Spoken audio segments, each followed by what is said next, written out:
Hi folks.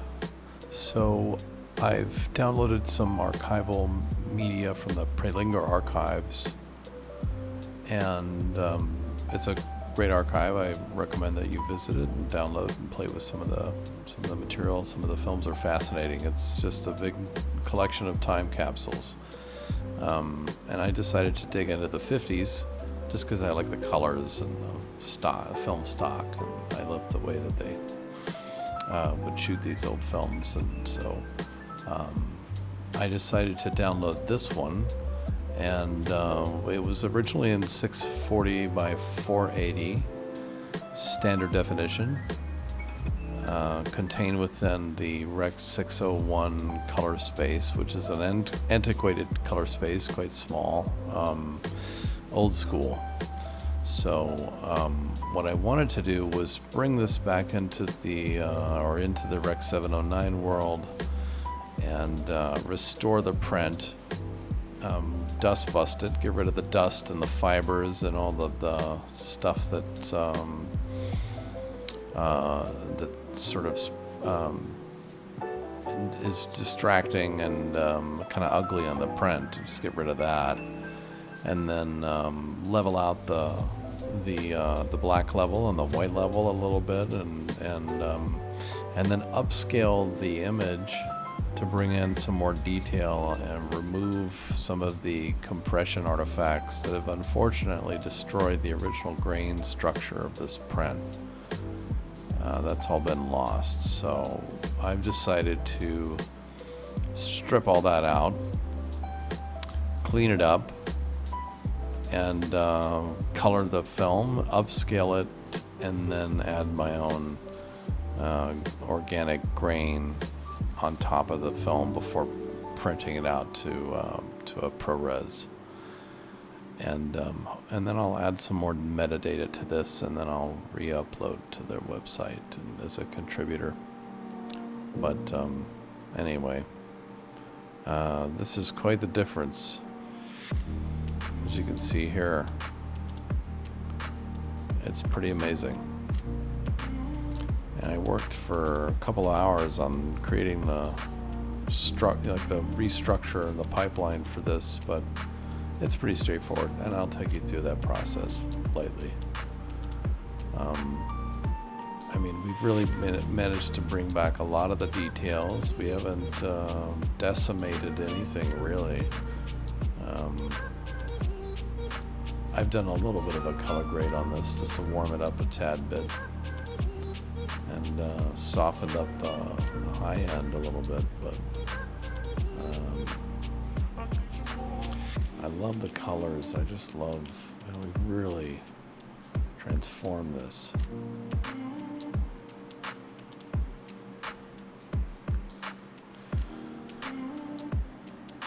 So now that you know what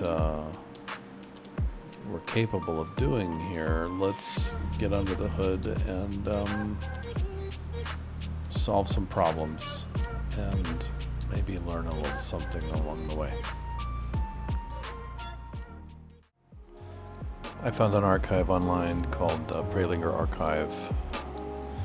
They have a tremendous amount of material from all over the 20th century and 21st century, but I was specifically interested in mid-20th century, the 50s. So I wanted to use this clip as an example of my workflow. So anyway, I downloaded the MP4. This is the highest resolution, highest quality file they have for this particular file. But I think it's a good use case because most of us that work in archival, whether you're an editor, doc filmmaker,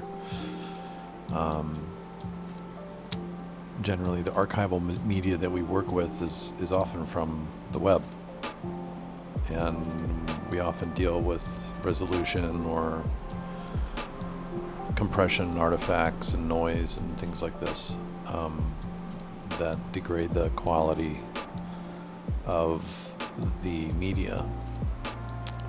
But this workflow that I'm going to show you is one way to revitalize your archival in post. So if the only thing you have is a standard definition 640 by 480 MPEG 4 using ABC compression, which was pretty standard for a while.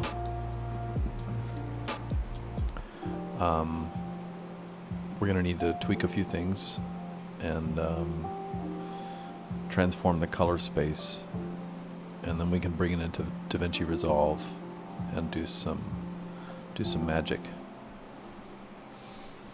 So I downloaded this clip. Let's see. Here, lucky for us, this media was also recorded with, was also captured with color charts, which is quite rare. But they had the foresight to do this, so I love this guy's bow tie. I'm just going to open up the clip in Media Info.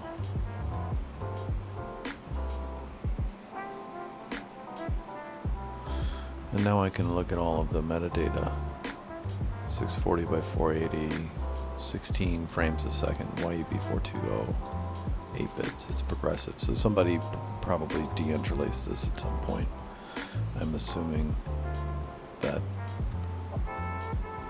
this was telecinied a while back, but was recently encoded. May 23rd of last year, 2020. Color range limited. That's a non-standard one. I think that's a non-standardized reference to video levels as opposed to data levels or full levels. So we know that we're in video range. But our color primaries are in BT601. That's a slightly antiquated standard definition NTSC standardized color space, but I want to turn that into 709 because a lot of the transforms and tools that I use in Resolve, I'm often starting with Rec 709 size color space, so I tend to convert from there. Anyway, it's nice constant frame rate as opposed to variable.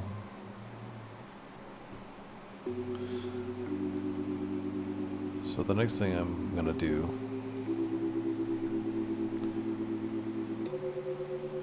is open up my VapourSynth text editor.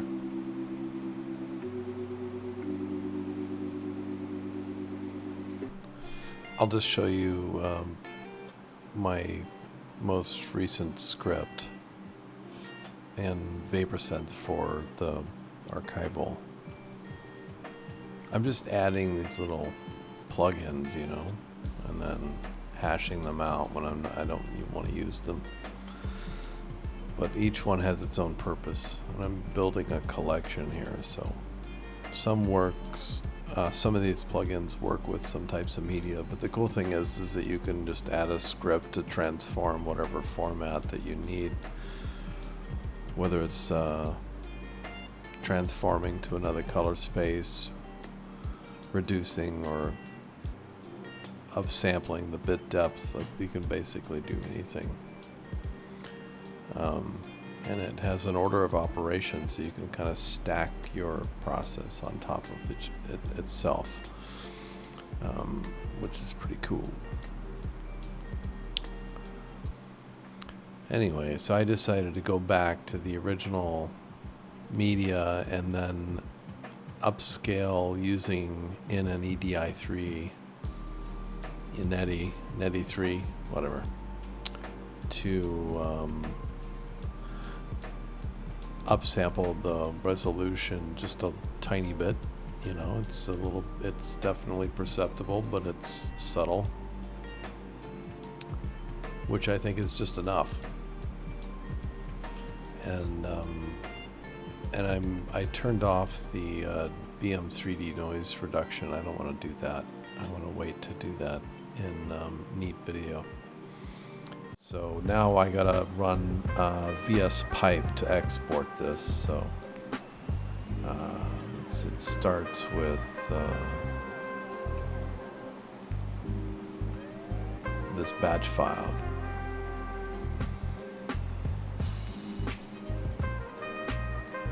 Oops.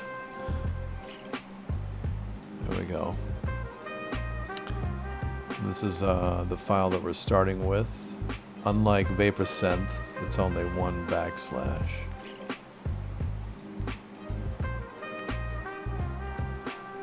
And we're going back into the same folder, but now I'm going to change the file name.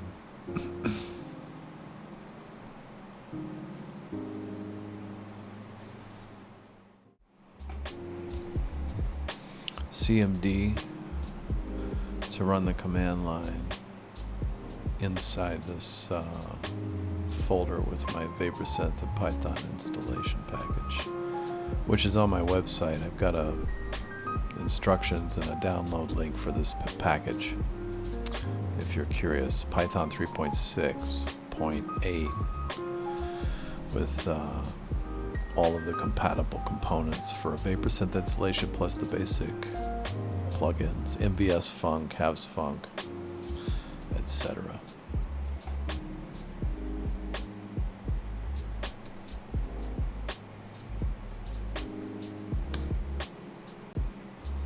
Okay, now this is running our script and doing the primaries transform over to Rec 709 and upscaling our chroma subsampling and also upscaling our bit depth.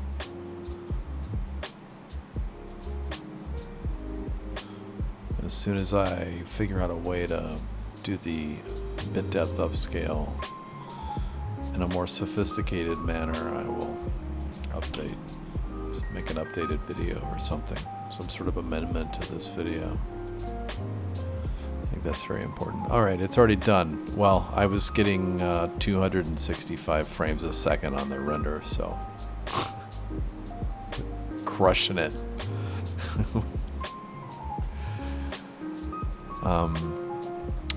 Well, here it is. Now let's open up media info. Now the one thing I'll say about media info plus the current VapourSynth script that I'm using here is that it strips some of the metadata.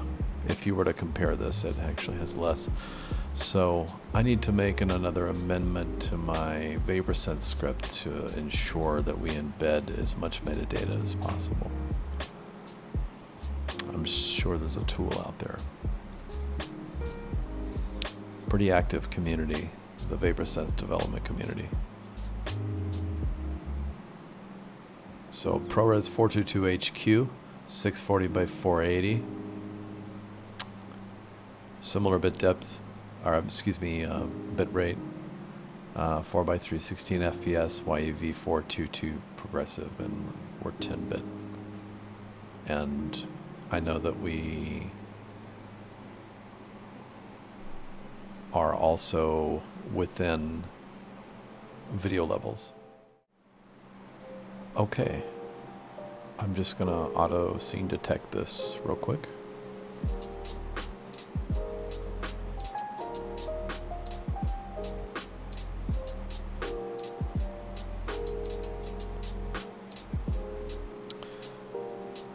I found sometimes the exposure shift at the top and bottom of a 16mm take often tricks the scene detect into splicing multiples into that transition.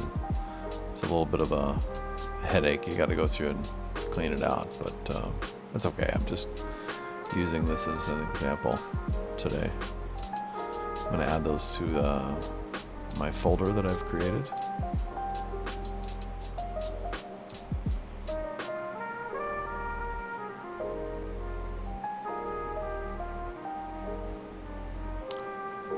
And I've created a new timeline with these clips. So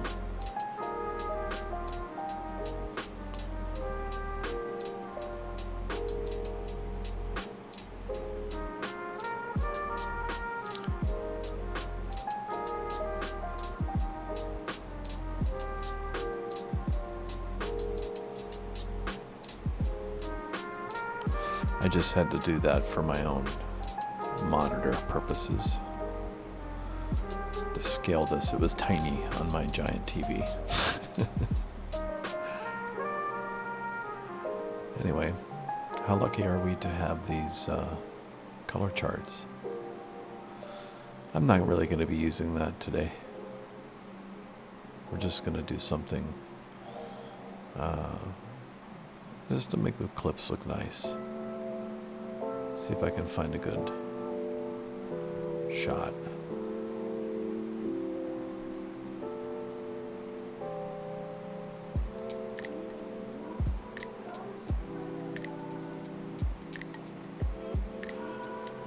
That's nice.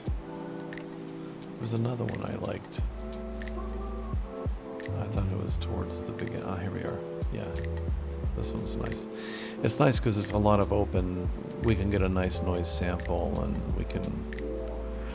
This is some nice colors here. The beautiful colors of their dress, and the colors of the grass and flowers and the ocean, and it's just lovely. It's also high contrast, so it works well as an example for auto detecting the dust and scratches, like that one right there. Anyway, let's have fun with this one. Oh, we got some skin tones here as well. Maybe we can start right here. The first thing I like to do is I have a power grade that I've made, a node tree that I've made beforehand. And I use this to inspect the image before I really start to work with it. Let's just zoom in here a little bit. I've got this high contrast, high saturation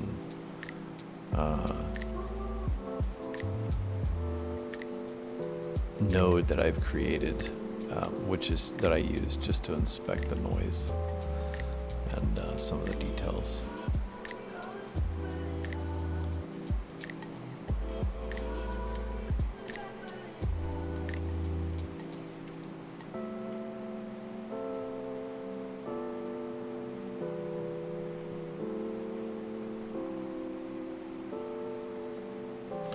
Yeah, I can see it here. We've got some red noise.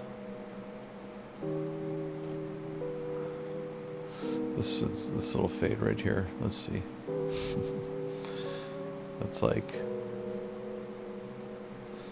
kind of terrible on the edges there.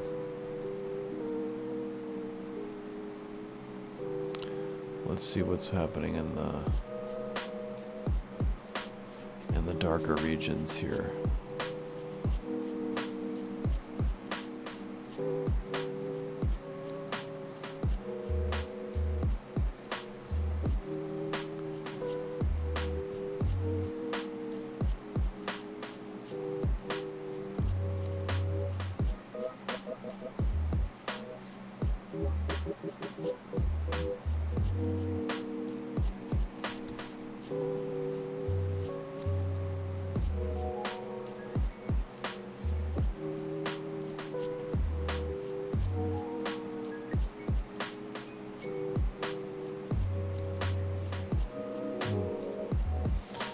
Just playing around a little bit with,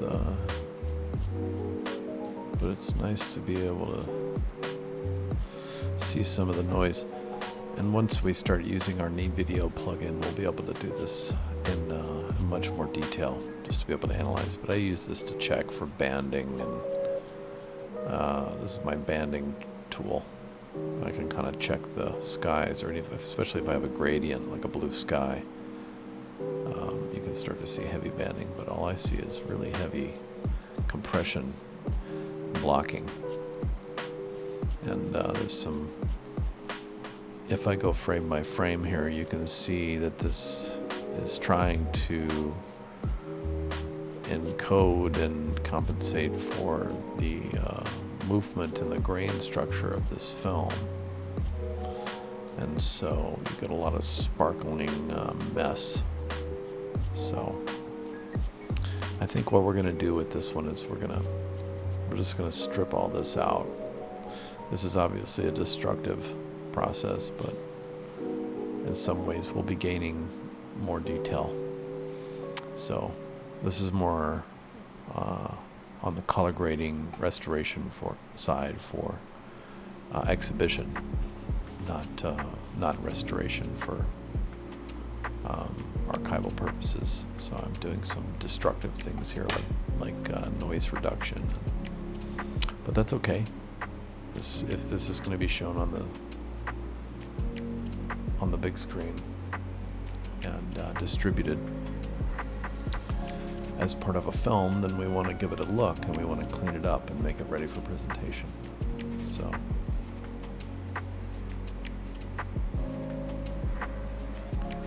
let's see, I just saw a big fiber. Yep, there it was, right there, right up here in the top right hand side. So let's start working on this. First thing we're going to do is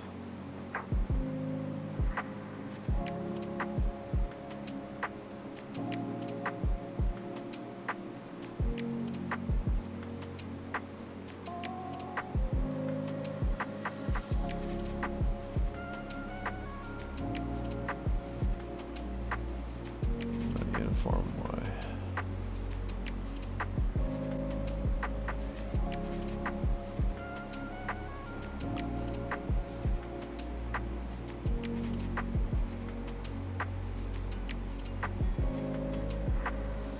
It's not the best sample.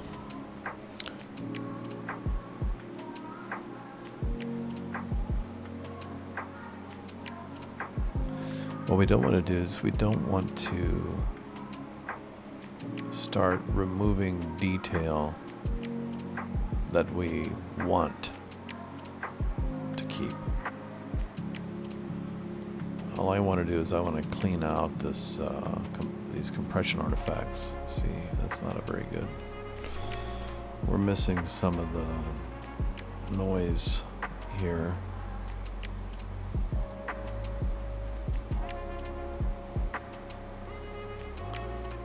So I don't think this is a very good sample.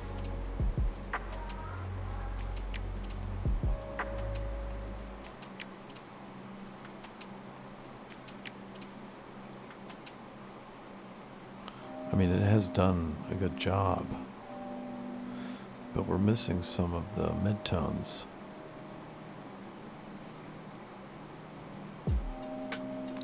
So what we're going to do is we're going to find some other clip in our film that might give us a larger area to sample.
So I'm just inspecting this, hitting my middle mouse button here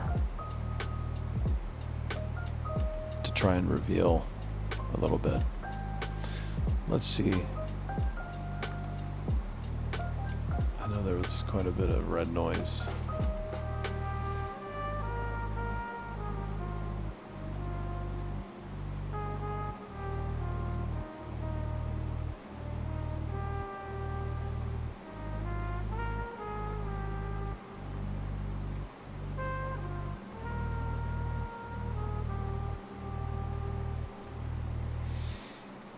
So we've managed to remove quite a bit.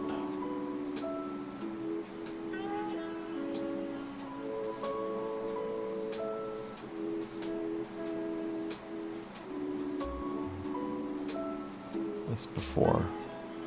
This is after. I just want to make sure we're not throwing away important information.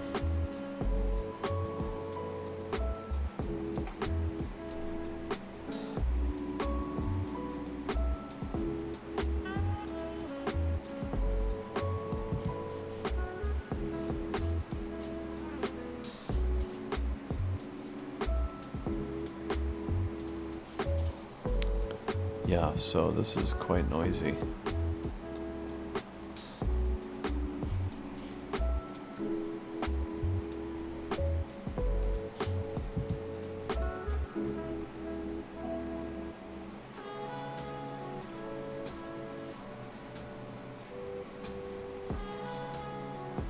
I just want to perhaps magnify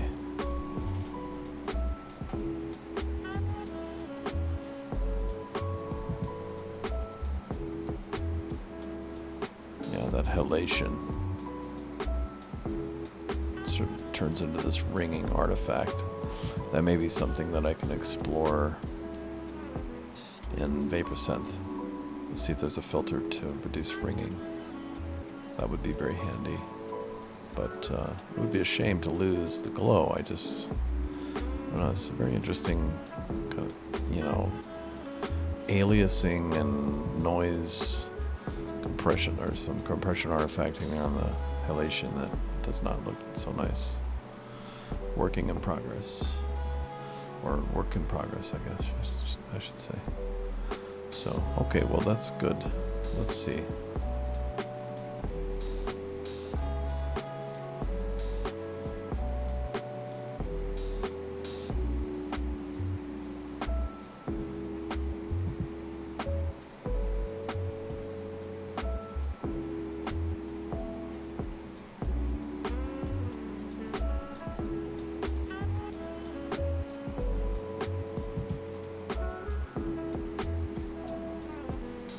So I've basically copied and pasted the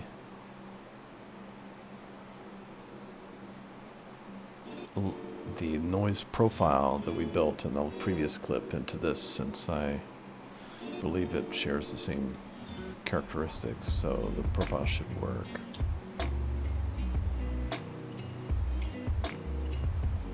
That's a bit better. We're not getting that crazy,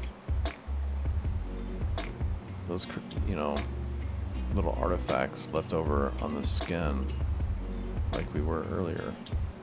And it's not so drastic on the lower midtones and shadows. It's not as drastic. And I feel like we're also not killing as much detail. I'm looking at seeing these little details like this that beforehand were being a little over smoothed. This is good. Let's keep that. I'm going to turn that nose off for now, but before I do, I'm going to label it.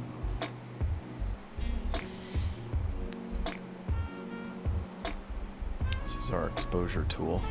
I like to put my exposure tool at the very beginning as if I'm making an adjustment in the camera itself.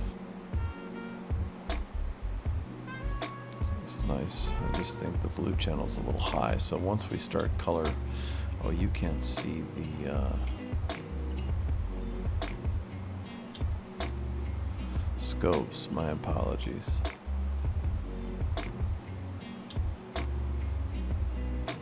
Alright, so we're going to color balance that, and we'll bring it to a little bit of a better place. place.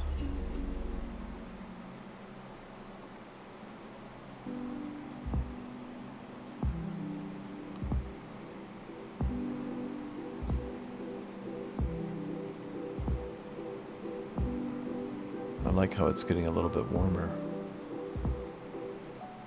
It's a little more California.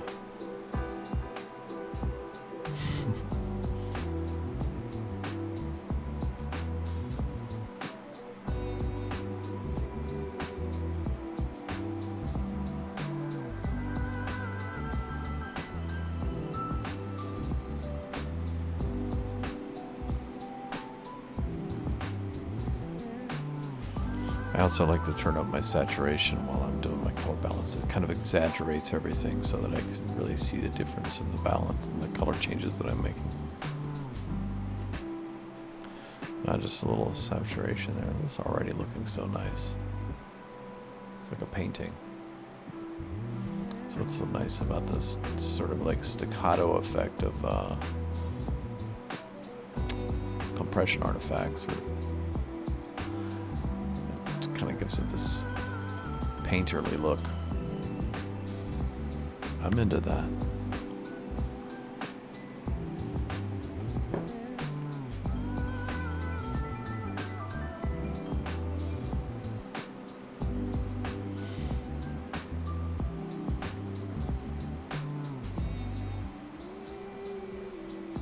It's cool. We're going to add some grain to this later.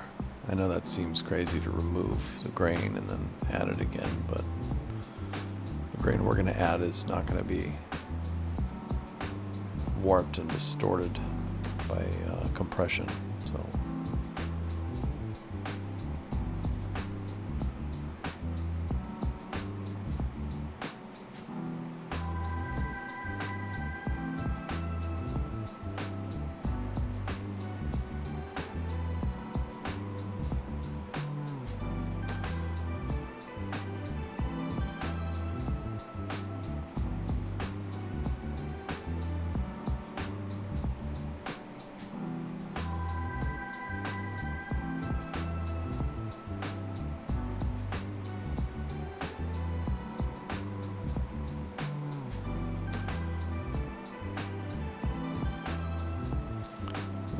let's add a little bit of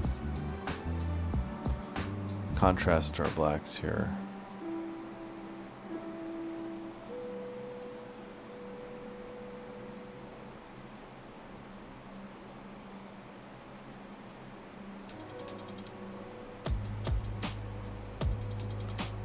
Seems like there's also a little bit of red in the low end. I'm gonna pull some of the red out. Add a little bit of blue.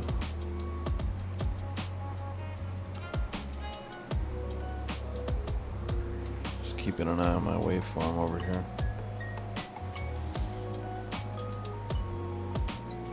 It's getting kind of hot though. Maybe I'll bring that down just a tad.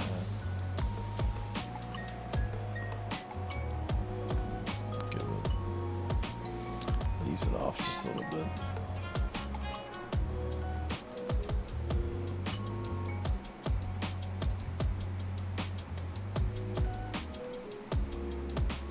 That's nice. That's nice. Still got all that noise. We got to clean up all that dust.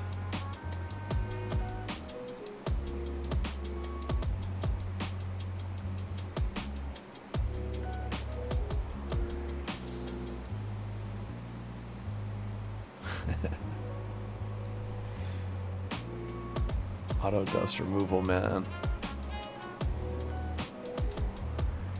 Check it out. Clean as a whistle.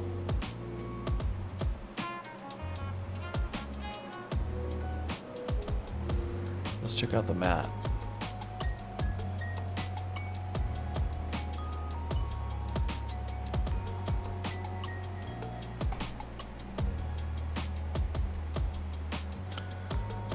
So this software is smart enough to detect the Revival tools is smart enough to detect the noise and the fibers, and so it creates a mat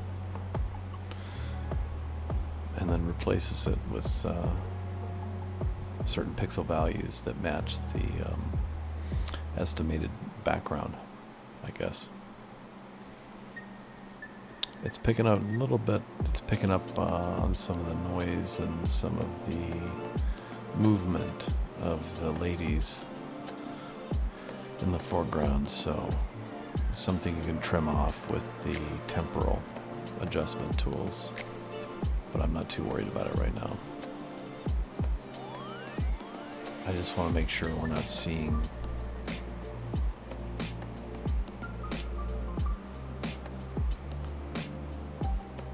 this noise here. See? When I turn that on,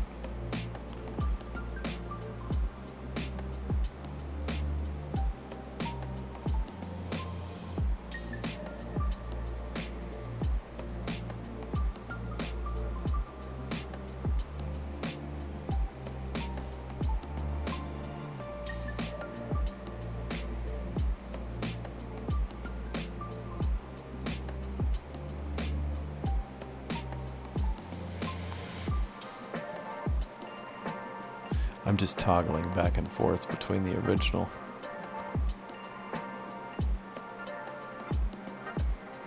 We're losing some of our highlights right here.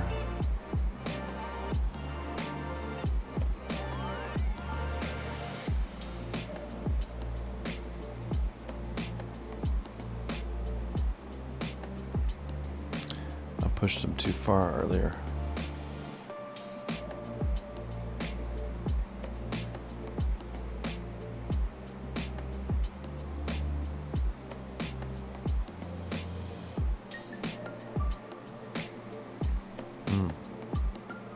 Maybe I want to come back up a little bit with the blue channel on the high end. Nice. This is a nice aqua color. It's nice. I love the color of the wave right there behind them.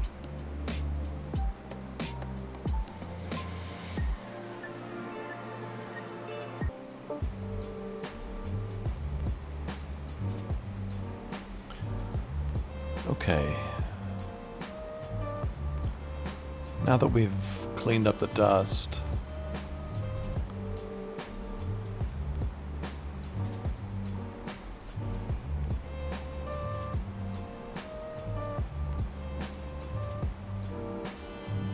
it's looking pretty good.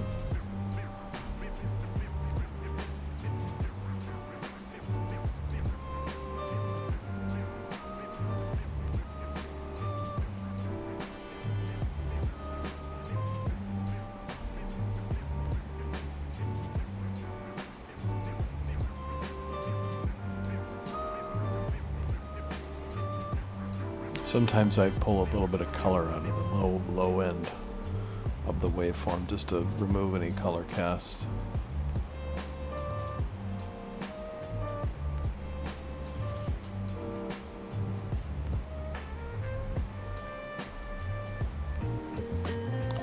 I think we're in a pretty good place here. The only thing I hadn't done was to turn on the film grain, just to just kind of give it a little bit more life, you know. It's very nice. I'm not going to get real-time playback, obviously. I'm running a lot of filters here. Now, the problem I was running into is that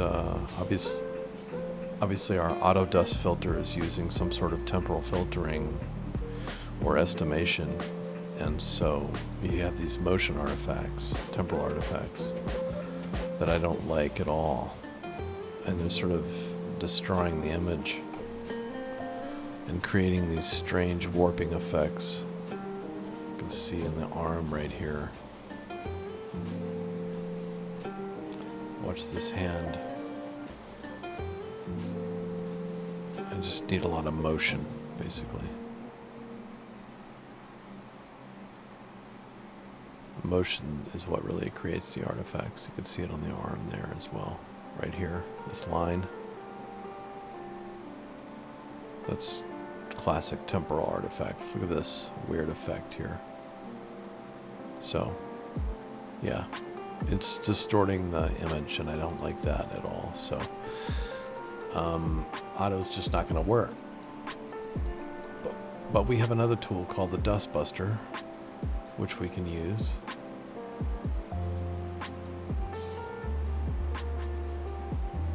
So, anytime a piece of dust comes up, aha, there we go. Here's a good example. We've got a large piece of dust here, another speck, and then a couple of fibers. So let's work on this. Now this is a frame by frame type of thing, so, you know.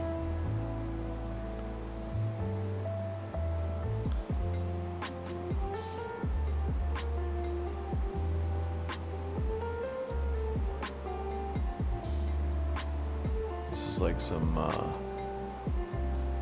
mall shopping music. I put in royalty-free music. I guess that's what I get. There's some, looks like, no, that's a boat. That's not a piece of dust.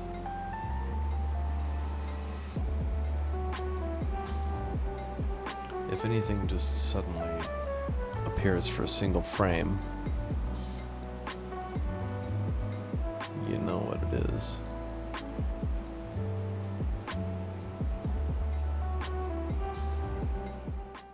Okay. Well, time for the great reveal. After all of our hard work, we have converted the pixel aspect ratio, the color space, original color space, Rec 601 to Rec 709. Then we upscaled our bit depth, our chroma subsampling. We upscaled the image to 2560 by 1920, and it was originally 640 by 480. We color graded and cleaned up, did a little deblocking, denoising, a light denoising, and then reapplied our own grain so that we could cover our tracks, but also at least try to replicate the original print. So unfortunately we lost that original grain due to compression, but so this is our new result.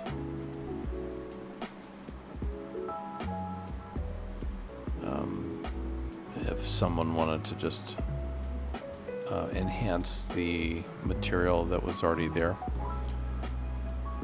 for creative or storytelling purposes, this is good for that.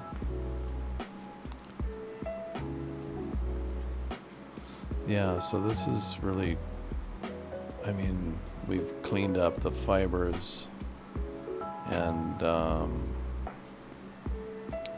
lot of the blocking. Let's see.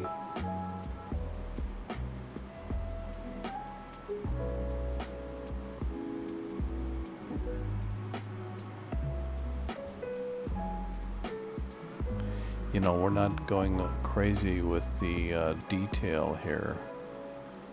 I mean, upon closer inspection, it has certainly has a generative quality to it. So I might pull that back 10 to 20% in terms of opacity between this recreation or this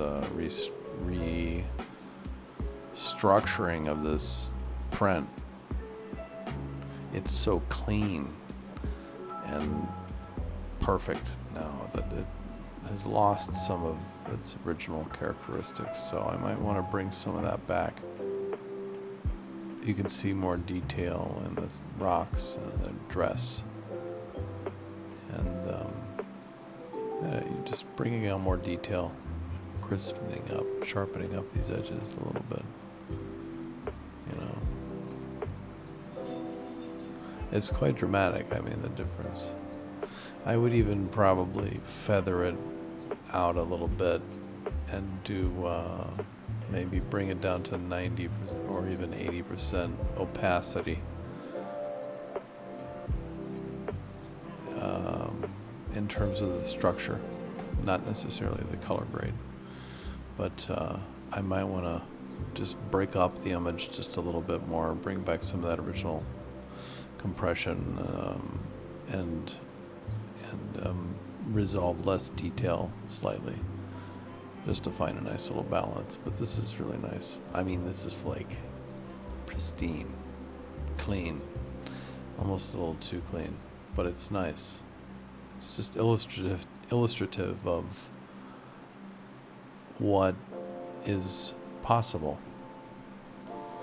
with the state-of-the-art upscaling and denoising tools. Okay, that's my process. So I hope you enjoyed watching and maybe you learned something. One thing I wanted to make clear was that, this particular process is specifically for heavily compressed web-based archival media that was shot originally on film. Analog formats on magnetic tape like U-matic or Betacam SP. These formats have a different process, as does Mini DV and DV Cam and some more of the digitized magnetic tape-based formats. So I'll be making further videos in the future illustrating my process for those. But one other important thing to note, just because I respect archivists and people who work in restoration for archives, this is not the same workflow that one would use to maintain the full integrity of the original image. This is more of a restoration and color grade and upscale of archival media for exhibition. So it's, my process is good for whipping clips back into shape and ready for, say, a documentary exhibition. So just wanted to make that distinction and throw some respect out there to people who work in restoration for archives. So well, stay tuned for the next one. We'll do some more, and I have some other little tools that are pretty fascinating and fun to use, and I'll be publishing them to the same space and on my website. You can visit my website at www.zacharyhalbert.com. The links are below in the description of the video. I hope to see you again soon. Be safe.